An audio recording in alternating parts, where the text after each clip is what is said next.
하나님의 말씀은 신약성경 마태복음 16장 1절에서 4절까지입니다. 신약성경 첫 번째 책 27페이지입니다. 마태복음 16장 1절에서 4절까지. 제가 한 절 여러분 한 절 교독합니다. 바리새인과 사두개인들이 와서 예수를 시험하여 하늘로부터 오는 표적 보이기를 청하니 예수께서 대답하여 이르시되 너희가 저녁에 하늘이 붉으면 날이 밝다고 아침에 하늘이 붉고 흐리면 오늘은 날이 굳겠다 하나니 너희가 날씨는 분별할 줄 알면서 시대의 표적은 분별할 수 없느냐. 악하고 음란한 세대가 표적을 구하나 요나의 표적밖에는 보여줄 표적이 없느니라 하시고 그들을 떠나 가시니라. 아멘. 아멘.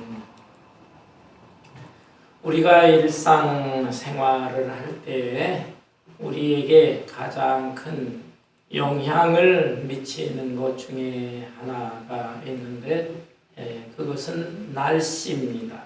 날씨. 대부분의 사람들은 아침에 일어나면 창을 열고 하늘도 보고 바깥 날씨를 살펴봅니다. 또한 저녁 때가 되어도 하늘을 쳐다보면서 내일 날씨가 어떨까 미리 예상을 해보는 것입니다. 그리고 TV를 통해서 일기예보 뉴스를 보면서 내일이나 앞으로 몇 날에 대해서 예상을 하고 또 일상생활에 계획을 세우게 되는 것입니다. 날씨는 이렇게 아주 우리의 생활과 밀접한 관계가 있습니다. 그런데 이것은 오늘을 살아가는 우리에게뿐 아니라 옛날 이스라엘 사람들도 마찬가지였어요. 특히 농사 짓는 이 농부들의 경우에 날씨가 얼마나 중요합니까? 그 날씨에 따라서 씨를 뿌리기도 하고 또 농작물을 관리하기도 하고 또 가을에 좋은 날씨에는 곡식이나 또 과일 열매를 수확하기도 하는 것이죠. 또한 목축업자들, 이스라엘에 목축업자가 많았습니다. 그들이 양떼를 데리고 산이나 계곡, 들판에 나갈 때 갑작스럽게 비를 만나게 되면 그 양떼들은 어떻게 되겠습니까? 비에 털이 다 젖게 되고 그러다 보면 병이 들고 심한 경우에는 죽게 되는 것이죠. 그리고 무엇보다도 어부들에게 있어서 이 날씨라고 하는 것은 생사를 좌우할 수도 있습니다.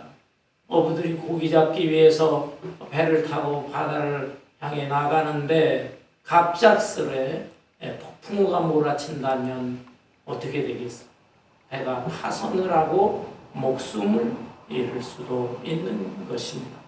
이렇게 볼 때 날씨라고 하는 것은 이스라엘 사람들 그리고 또 동서고금을 막론하고 우리의 생활과 너무나 밀접한 관계를 맺고 있고 사람들이 관심을 가질 수밖에 없는 것입니다.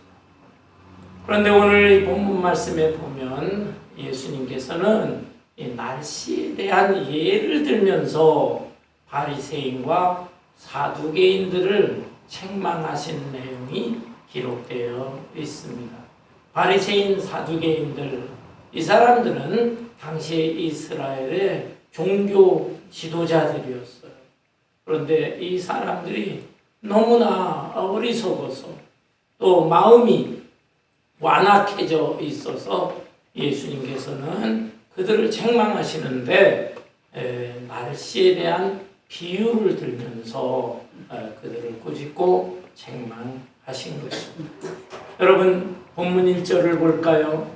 1절에 보면은 바리새인과 사두개인들이 와서 예수를 시험하여 하늘로부터 오는 표적 보이기를 청하니, 이 종교 지도자들이 와서 예수를 시험하여 하늘로부터 오는 표적을 구했다.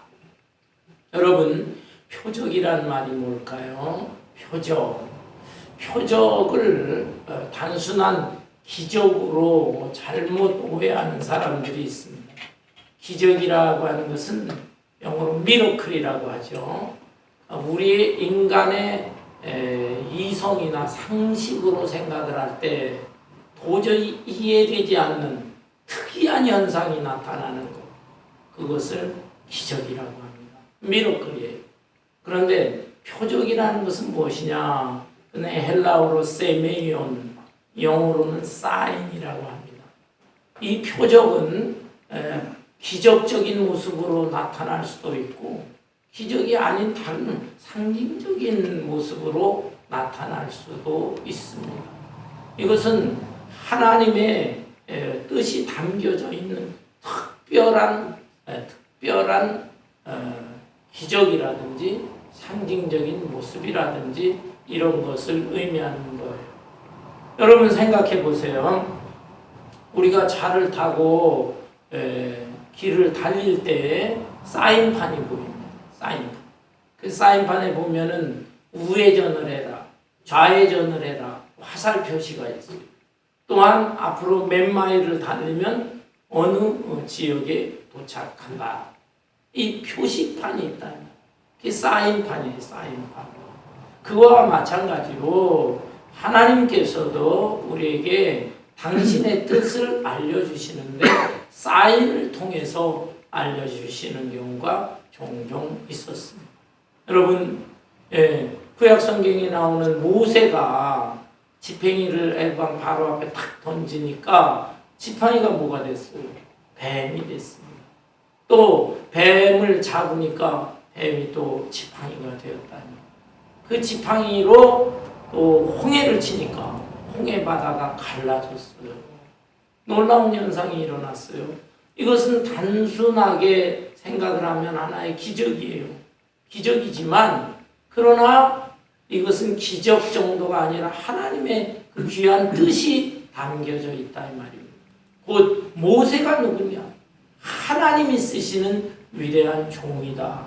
그리고 모세를 통해서 10가지 재앙이 하늘에서부터 내려오게 되는데 그 10가지 재앙도 단순한 기적이 아니고 이스라엘 백성들을 풀어주지 않으면, 해방시켜주지 않으면 너희가 이렇게 하나님의 심판을 받게 될 것이다 라고 하는 하나님의 뜻이 담겨져 있는 사인이다 라는 것입니다.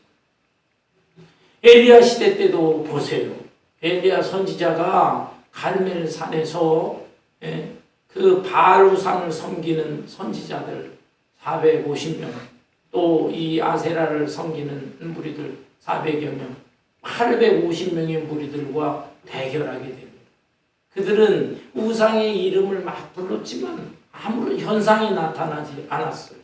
그러나 엘리야가 하나님 앞에 부르짖어 기도하니까 하늘에서 불이 떨어지면서 그 갈멜산 제단에 제물을 태우고 또 제물 주변에 있는 그 또랑을 파서 물을 쏟아 부었는데 그 물까지 다 말라지게 된 것입니다.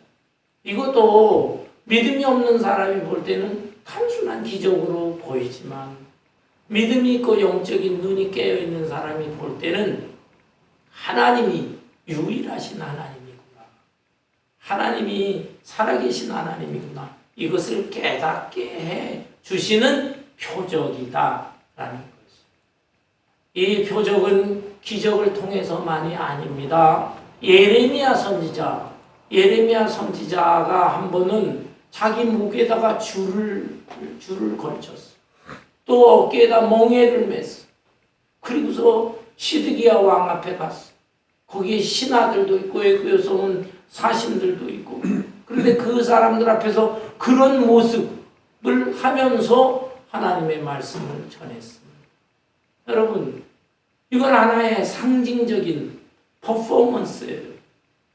왜 이런 행색을 하면서 말씀을 전할까요? 그것은 앞으로 이 유대 나라가 멸망을 당해서 이 바벨론의 포로가 될 것이다. 바벨론에게 붙들려서 몸에 줄이 감긴 채 끌려가고 또 무거운 멍에를 매면서 살게 될 것이다. 라고 하는 것을 표현한 하나의 표적이다. 이렇게 볼 수가 있는 것입니다. 여러분, 예수님께서도 이 세상에 오셔서 이제 30년 사생애를 사시고 30세 공생애를 시작하면서 여러 가지 표적을 보여주셨습니다. 그 표적이 무엇입니까? 각색 병자들도 고쳐주셨어요. 풍랑을 잔잔케 하셨어요. 그런가 하면은 보리떡 5개, 물고기 2마리, 오병이어로 5,000명을 먹이시기도 하셨어요. 그런 표적을 많이 보여주셨는데도 불구하고 이 바리새인과 사두개인들은 예수님에게 와서 당신이 정말 하나님 보내신 사람이라면 하늘에서 내려오는 표적을 보여주세요. 그동안의 표적을 충분히 보여주셨어요. 그건 단순한 기적이 아니에요. 그러한 현상이 나타나는 기적처럼 나타나는 것을 통해서 예수님이야말로 구약 성경에 예언되어 있는 메시아가 하나님의 아들이시다. 그리고 이제 하나님의 나라가 시작되었다. 그러니 너희는 죄를 회개하고 하나님 나라 백성이 되어야 한다. 이것을 깨닫도록 하기 위해서 표적을 많이 보여주신 것입니다.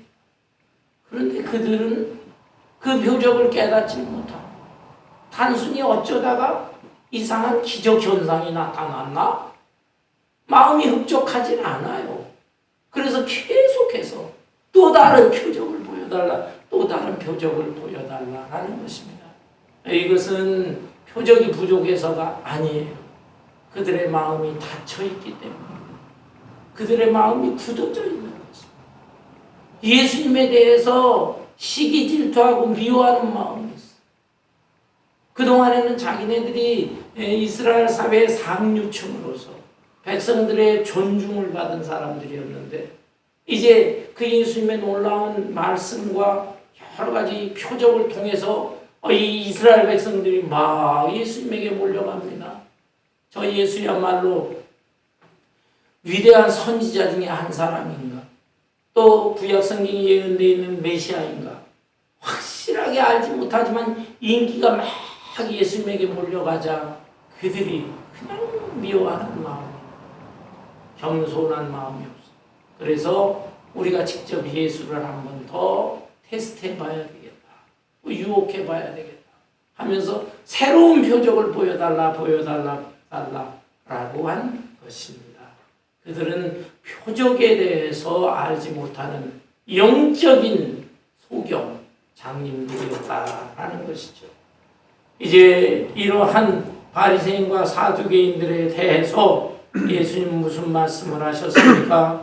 여기 2절 3절에 보니까 예수께서 대답하여 이르시되 너희가 저녁에 하늘이 붉으면 날이 좋겠다 하고 아침에 하늘이 붉고 흐리면 오늘은 날이 굳겠다 하나니 너희가 날씨는 분별할 줄 알면서 시대의 표적은 분별할 수 없느냐. 곧 날씨에 대한 예를 들면서 그들의 어리석음을 책망하신 것입니다. 여러분, 이스라엘의 그 날씨는요, 지중해 날씨예요.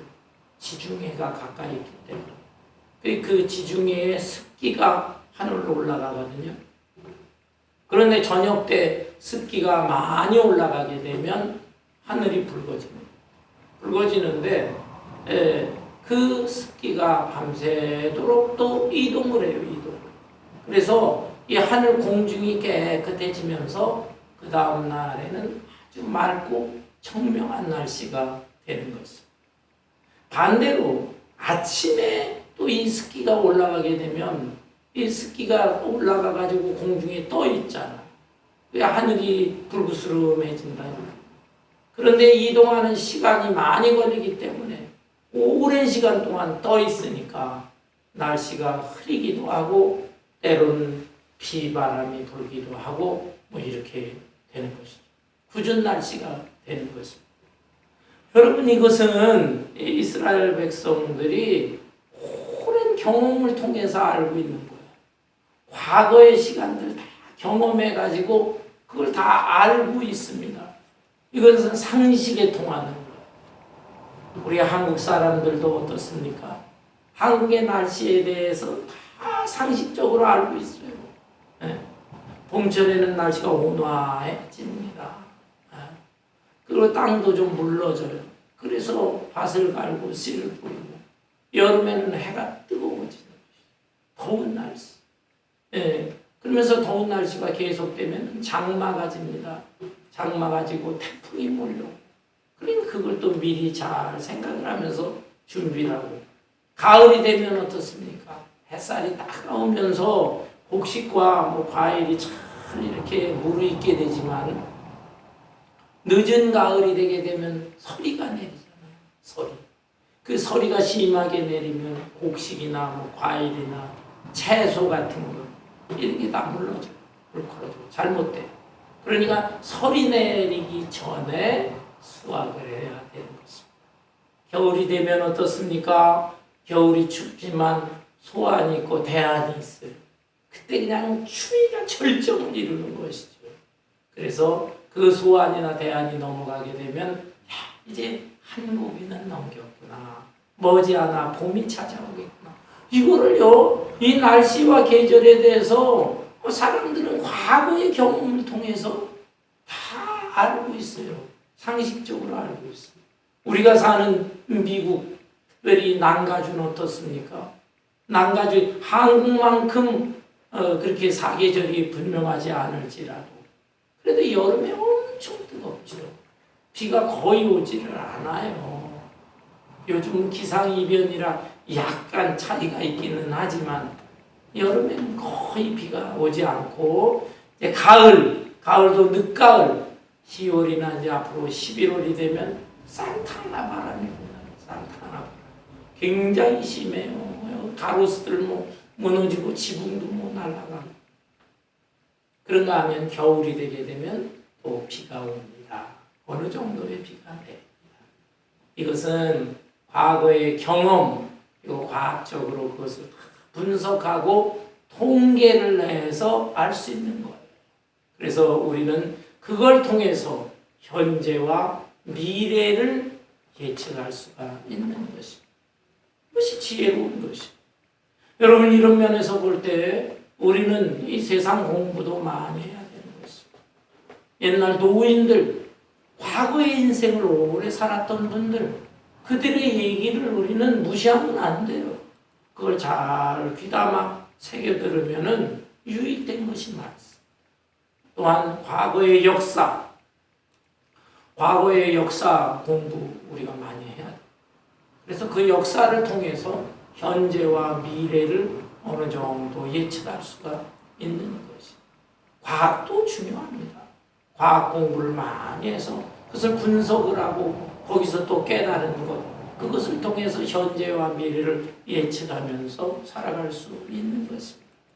그러나 여러분, 우리 이 인간의 과거의 경험이나 그 옛날에 대한 공부나 뭐 이 분석이나 이런 것들이 완전히 맞진 않아요.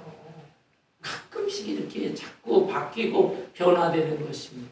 따라서 우리는 이러한 것들에 관심을 갖지만은 어제나 오늘이나 영원토록 불변한 이 하나님의 말씀, 하나님께서 하나님의 뜻을 하나님의 위대한 종들에게 계시해 주신, 하나님의 뜻을 알려주신 그 계시의 말씀, 성령의 감동을 통하여 기록된 이 말씀에 관심을 가져야 돼요. 그래서 이 말씀을 읽고 듣고 배우고 깨달은 말씀, 이 깨달은 말씀과 이 시대의 현상을 잘 이렇게 대조해 보면서 하나님의 뜻을 분별해 나가야 되는 것입니다. 여러분, 이런 면에서 볼 때 오늘날의 시대의 표적은 뭡니까? 시대의 표적. 이 시대의 표적은요, 개인적으로도 가정적으로도 하나님께서는 끝없이 하나님의 뜻을 알려주시는 것입니다. 나에게 일어나는 현상이 있어. 내 가정이 일어나는 현상이 있어. 교회에 대한 현상도 있어.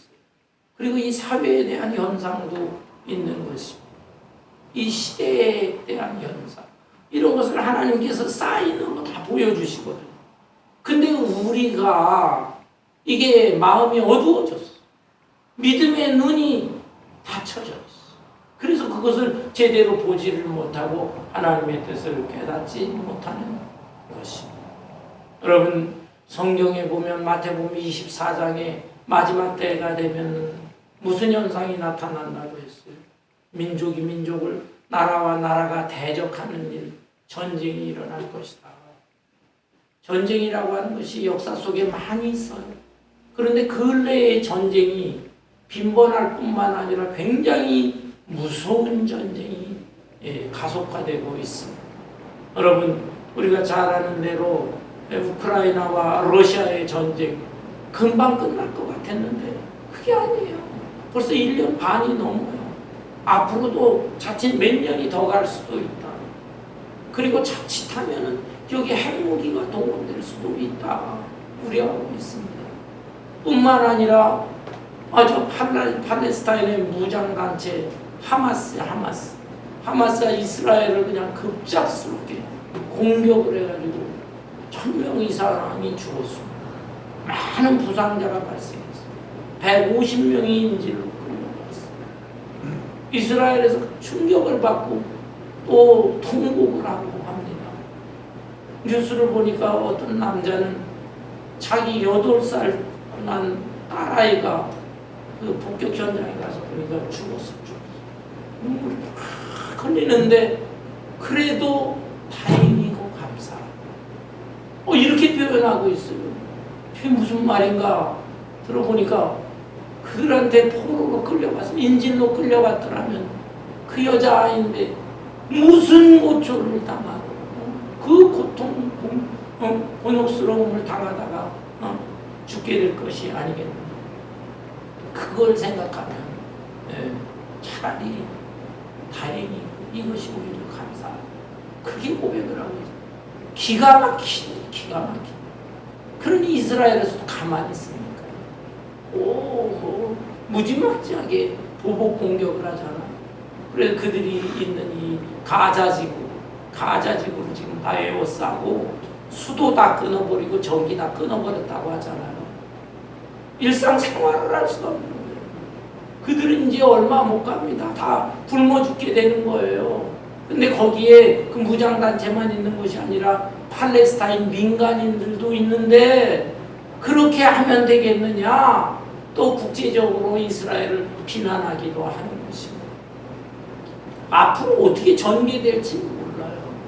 미국과 이 유럽의 지도자들이 가서 중재를 하려고 하는데 아무래도 이스라엘 편을 많이 들고, 그러니까 저쪽에서는 또 이란이라든지 레바논의 무장단체 헤즈볼라는 무서운 사람들입니다. 그런 사람들이 가세해서 전쟁을 앞으로 더 하겠다.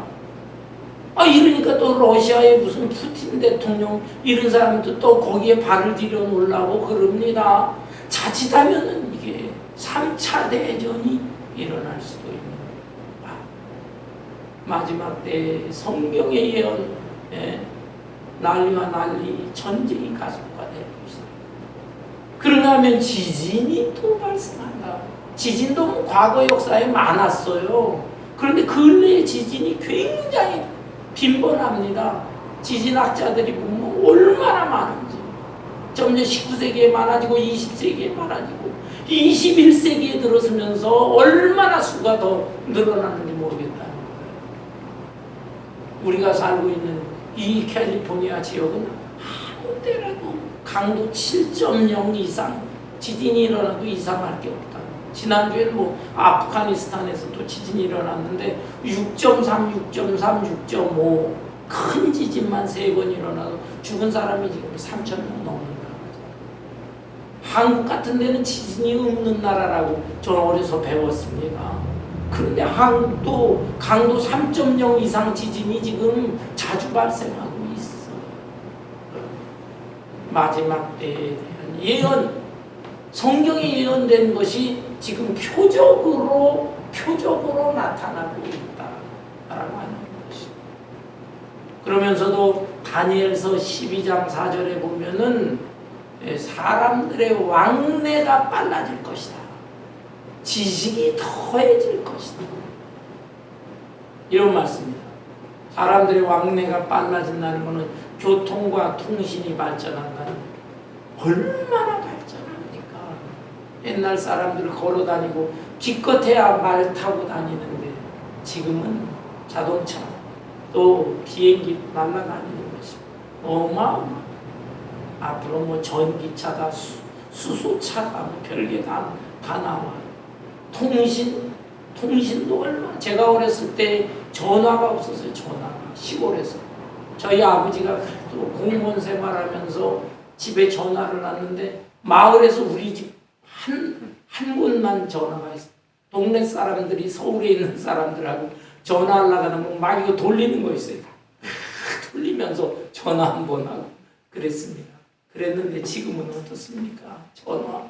전화 너무 많아요. 그리고 얼마 전에 알았는데 집에서 유선전화 쓰게 되면은 차지가 더 올라간답니다. 여러분까지 유선전화 있으면 다 끊으세요. 전부 무선전화로 만들겠다는 거예요. 유선전화, 전화국에서 돈이 많이 들게 하는 것입니다. 이런 세상, 호주머니 속에 다 전화가 누구나 다 있는 것이고, 그 다음에 뭐 매일 우체국에 가가지고서 뭐 메일 내는 거 점점 줄어들고 있어요. 물건을 보내는 소포 정도 지금은 다 이메일입니다. 전자메일. 그리고 지금 우리가 드리는 이 예배도 인터넷을 통해서 전 세계에 실시간으로 중계되고 있는 것입니다. 마지막 때에 이렇게 된 것이다. 이런 표적, 이런 현상이 지금 나타나고 있다라는 거예요. 그러면서도 과학 문명이 이렇게 고도로 발달하지만 그러나 사람들의 인간성은 더 나빠질 것이다. 디모데후서 3장, 제가 몇 주 전에 설교한 것 같은데 하나님보다 자기를 더 사랑하게 될 것이다. 하나님보다 돈을 더 사랑하게 될 것이다. 하나님보다 쾌락을 더 사랑하게 될 것이다. 마지막 때에 사람들의 인간성은 점점 더 이렇게 패역해질 것이다. 이런 모습을 보면서도요, 깨닫지 못하는 사람들이 많아요. 이 시대가 지금 어떤 시대인가? 그리고 앞으로의 시대는 어떻게 변할 것인가? 별로 감각이 없어. 이제 하루하루 즐기면서 살면 되는 것이다. 그 세상에 다른 가치관과 철학을 가지고 살아가고 있어. 그러나 우리는 영적인 눈이 뜨여져야 하는 것입니다. 영적인 귀가 열려야 하는 것입니다. 우리 주님께서 말씀하신 시대의 표적을 분별할 줄 알아야 되겠습니다.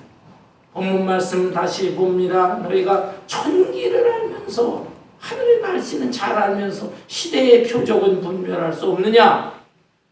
4절에 보면 악하고 음란한 세대가 표적을 구하나 요나의 표적 밖에는 보여줄 표적이 없느니라 하시고 그들을 떠나가시니라. 악하고 음란한 세대, 마음이 악해요. 음란하다라고 하는 이 표현은 하나님과의 관계는 끊어지고 자기 자신의 쾌락만을 추구한다.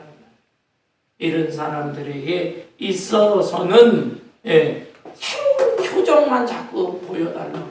이미 표적이 주변에 너무 많이 있는데 자꾸 새로운 표적을 보여달라고.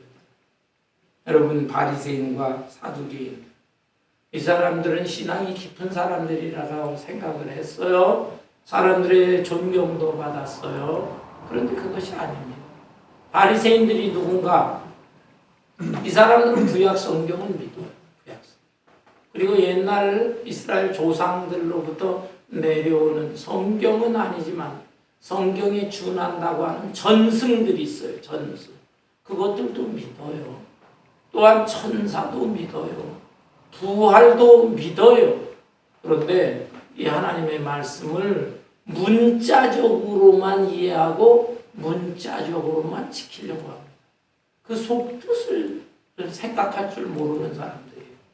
그런데 이 문자적으로다가 이 말씀을 지키고 행하려고 하면은 사람이 이대로 살 수가 없어요. 그러니까 다른 사람들이 볼 때에는 말씀대로 사는 것처럼 행동하고, 사람들이 보지 않으면 그 말씀하고 관계없이 살아가요. 아주 이중적인 모습이죠. 외식주의자, 가식주의자로 살아갈 수밖에 없는 사람. 이 바리새인. 반면에 사두개인이라는 사람은 어떤 사람들이냐? 이 사람들은 구약 성경 중에서 모세오경은 하나님의 말씀이다 믿어요. 그러나 다른 말씀들은 그 하나님의 완전한 말씀으로 믿진 않아요. 또 전승, 조상들로부터 내려오는 전승들도 제대로 그렇게 인정하려고 들지를 않아요. 그러면 하나님의 말씀, 그 사람들은 뭐 천사도 안 믿고 부활도 안 믿어요. 그런데 어떻게 종교 지도자가 되느냐? 하나님의 말씀을 그저 이 현세를 살아가는데 필요한 교훈 정도, 그런 정도의 말씀이다 생각합니다. 그런데 이 사람들이 지도자예요. 현세주의자들이라고 할 수 있어요. 따라서 이렇게 교리가 차이가 있기 때문에 바리새인들하고 사두개인들은 늘 갈등, 그리고 뭐 서로 다투기도 하고 그렇습니다. 그런데 이런 사람들이 예수님을 갖다가 핍박하는 데는 하나가 돼버렸어요. 이게 사탄이 개입하는 것입니다. 요 사람도 악하고 요 사람도 악하고 서로 또 원수고 악한데, 예수님은 하나님의 아들이요 하나님의 뜻을 증거하는 예수님에 대해서는 그들이 찰싹 달라붙어서 예수님을 배척하려고 하는 것입니다.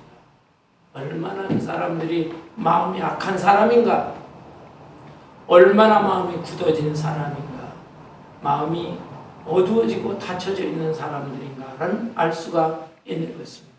그래서 이렇게 하늘로부터 뭔가 표적이, 기적 현상이 나타나게 될 때 신기하네. 그리고 표적은 깨닫지 못하니까 또 다른 표적을 자꾸 요구하는 것입니다. 세상의 불신자들도 마찬가지인 것입니다. 세상에서 공부 많이 했다는 사람들도 대화를 해보면 하나님이 정말 살아계십니까? 한번 내 눈앞에 하나님이 살아계신다는 것을 증거로 보여주세요. 그러면 믿어보겠습니다. 그 사람들이 너무 많아요. 증거는 차고 넘친다 이 말이죠. 당신이 깨닫지를 못해서 그러지. 당신의 인생과 당신의 가정과 오늘의 이 사회, 이 현상들이 다 하나님의 표적이다. 그리고 하나님의 그 완전한 계시 말씀하고 대조해서 본다고 한다면 여기에 하나님의 뜻을 선명하게 알 수 있을 것이다. 근데 그걸 깨닫지 못하는 거예요. 그래서 본문 4절 다시 보면 악하고 음란한 세대가 표적을 구하나 요나의 표적밖에는 보여줄 표적이 없느니라 하시고 그들을 떠나가시니라. 새로운 기적만 자꾸 원하지만은 우리 예수님께서는 너희들의 마음이 닫혀져 있으니까 더 이상 표적을 보여줘 봐야 너희들은 믿지 않는다. 다만 너희에게 보여줄 표적이 있다면 요나의 표적 외에는 없다라고 했습니다. 여러분, 요나의 표적이 뭐예요? 요나라고 하는 사람은 구약시대의 선지자입니다. 그런데 하나님께서 이 요나에게 너는 저 니느웨로 가서 나의 뜻을 전하라 말씀하셨어요. 니느웨란 아수르라고 하는 나라의 수도입니다. 아수르가 이스라엘을 얼마나 괴롭혔습니까? 그리고 종국에서는 북왕국 이 이스라엘을 아수르가 점령해서 멸망을 시켰어요. 원수나라의 원수. 그 원수나라의 수도가 니느웨다. 그리고 요나가 하나님의 계시를 받고 저 그렇게 할 수 없습니다.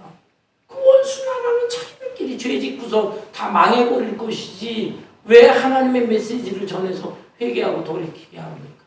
저 싫습니다 하고 전혀 다른 방향 다시스로 가는 배를 탔잖아요. 배를 타고 가다 풍랑이 일어났어요. 풍랑은 표적입니다. 표적. 하나님께서 지금 요나가 다른 길로 가기 때문에 그것을 막으시는 표적이에요. 그런데 요나는 깨달았어요. 야, 이 표적. 배 안에 탄 선원들이나 다른 사람들은 이 풍랑이 갑자기 왜 일어나느냐 표적인지 몰랐어. 그러나 요나는 알았어. 이것은 나 때문입니다. 나 때문에 발생하는 풍랑입니다. 나를 들어서 바다에 던졌어요. 그 던졌더니 요나는 어떻게 됐어요? 풍랑은 잔잔해지고 요나는 물고기 뱃속에 들어갔어요. 큰 물고기였겠죠. 아마 큰 상어나 백상아리 같은 상어나 아니면 큰 고래 같은 그런 물고기였겠죠. 그 속에 들어갔습니다. 그 속에서 죽지 않았어요. 얼마나 숨이 답답할 때 큰 물고기 속에 들어가서 그 캄캄함 속에서 그 답답함 속에서 이 요나는 회개의 기도를 하나님 앞에 간절히 회개하는 장면이 요나서 2장에 나오자 그 회개의 기도를 듣고 하나님께서 요나를 살려주셨어요. 물고기가 다 토해냈습니다. 토해내서 해변으로 나오게 됐는데 해변에 나와서 즉시 갔는지 좀 시간이 딱 갔는지는 잘 모르겠어요. 그 후에 니누의 성으로 갑니다. 가서 너희들에게 하나님의 심판이 임박해 있노라 말씀이죠. 그때도 마음이 주저주저합니다. 이런 놈들 그냥 멸망을 당해야 되는데 하나님은 왜 이들을 구원시키려고 하느냐. 그래서 마지못하지만 그래도 성을 돌면서 하나님의 메시지를 전했어요. 그랬더니 니누의 왕으로부터 백성에 이르기까지 금식 기도하고 회개하면서 돌이키게 되었다. 그 성은 구원을 받게 된 것입니다. 여러분, 예수님께서 왜 이 요나의 표적에 대해서 말씀을 하셨습니까? 근본적으로는 이 요나가 물고기 뱃속에 들어갔다가 3일 밤낮을 있다가 살아났어요. 그 예수님께서 십자가에 못 박혀 죽으셨다 다시 살아나는 것, 십자가의 죽음과 부활, 이것이야말로 하나님께서 보여주신 표적 중에서 가장 큰 표적이다 이 말입니다. 어떻게 한 인간이 아무 죄도 없는데 이 세상의 모든 인간들의 죄를 끌어안고 억울하기가 짝이 없는데 죽을 수가 있냐 이 말이에요. 그 놀라운 죽음과 아울러서 어떻게 죽은 자가 다시 살아날 수 있느냐라고 하는 이 표적, 이것을 요나의 표적이라고 합니다. 엄청난 거예요. 이 사실을 믿는 사람은 다른 표적들도 믿어요. 그러나 이 십자가의 죽음과 부활을 믿지 못하는 사람들은 다른 표적에 대해서 믿지를 못하는 것입니다. 그래서 예수님은 지금 이 바리새인과 사두개인들에 대해서 너희들의 마음이 완악해져 있다. 그래서 앞으로 내가 십자가의 죽음과 부활을 하게 될 터인데 그것을 너희들이 받아들이지 못하고 믿지 못한다면 다른 표적 다 헛것이 되고 말 것이다 라고 하는 말씀이에요. 여러분, 오늘 우리도 이제 인생을 살고 신앙생활을 하면서 우리의 마음속에 예수님을 굳게 모시고 예수님의 십자가의 죽음을 의심 없이 믿고 또 예수님의 부활과 더불어 나도 부활해서 영원히 산다고 하는 이 사실을 의심 없이 믿어야 되는 것입니다. 아울러서 이 요나 시대의 표적처럼 니누의 시대에 요나가 가서 말씀을 전할 때 회개하는 놀라운 역사가 일어났는데 우리도 이제 이 마지막 때가 점점 가까이 오고 있다는 사실을 우리는 지금 다 인지하고 있잖아요. 그래서 이러한 시대에 우리도 나가서 요나처럼 이 주의 말씀을 증거해야 되겠습니다. 세상 사람들은 일상생활을 위해서 매일같이 날씨에 대해서 관심 갖고 앞으로 얼마 있으면 또 내가 여행도 가고 어디도 가야 되는데 일기예보 이런 데 신경을 쓰고 그렇게 살아가지만 앞으로의 인생의 자기 인생의 미래와 이 우주의 종말과 미래가 어떻게 될 것이냐 그거에 대해서는 관심이 없어요. 이런 시대에 우리가 먼저 영적인 눈이 띄어진 사람으로 깨달은 사람으로서 우리 자신의 미래뿐만 아니라 이 지구와 우주의 종말이 어떻게 될 것인가 그것을 확실하게 내다보면서 주의 진리의 말씀, 생명의 말씀을 증거하며 살아갈 수 있는 저와 여러분 되시기를 주님의 이름으로 축원합니다.